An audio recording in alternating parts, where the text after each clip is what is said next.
Tomas atvažiavo į Knapfordo stotį. Jis buvo pavargęs ir purvinas. Viršininkas tuo metu vakarieniavo su hercogu ir hercogienė. Stoties prižiūrėtojas jam paskambino ir paprašė nedelsiant atvykti į Knapfordo stotį. Tomas visas drebėjo.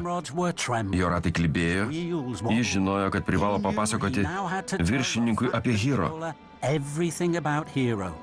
Viršininkas išklausė Tomo. Hiro senas ir ypatingas garvežys, todėl ir stengiamės patys jį suremontuoti. Viršininkas žiūrėjo į Tomą. Tomas nerimavo.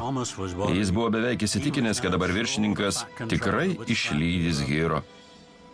Ar tu pasakei Hiro? Taip, ponė. Turi omenyje geležinkelių meistrą? Taip, ponė. O, jis labai įžymus. Įžymus? Juk jis geležinkelių meistras.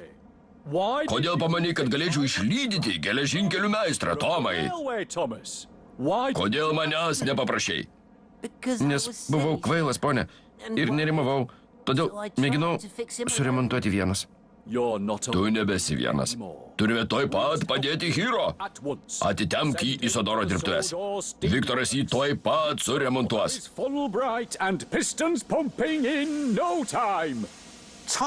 Tomas buvo toks laimingas, kad norėjo tūtuoti iš džiaugsmo. Ačiū, ponė, ačiū. O kaip Spenceris? Jam taip pat reikia pagalbos? Aš liepiau Spenceriui nesitraukti nuo vasarnamio. Jis nepaklausė. Tad dabar turės palaukti savo eilės po Hiro.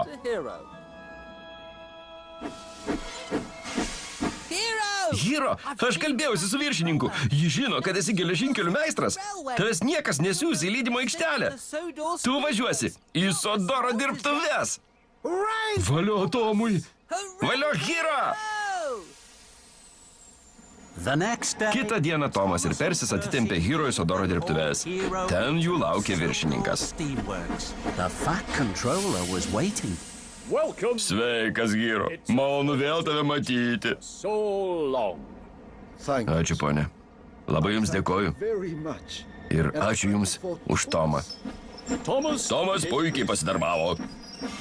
Viktoras pasirūpins, kad vėl taptumei geležinkelių meistru. Žinoma, ponė, dėl jūsų padarysiu bet ką. Stengsiuosi iš visų jėgų. Visi pasistengsime. Atleisk, bose. Atleiskite, ponė, labai slidus kablys. Matau. Nesijaudink, Hiro. Viktoras išmano savo darbą.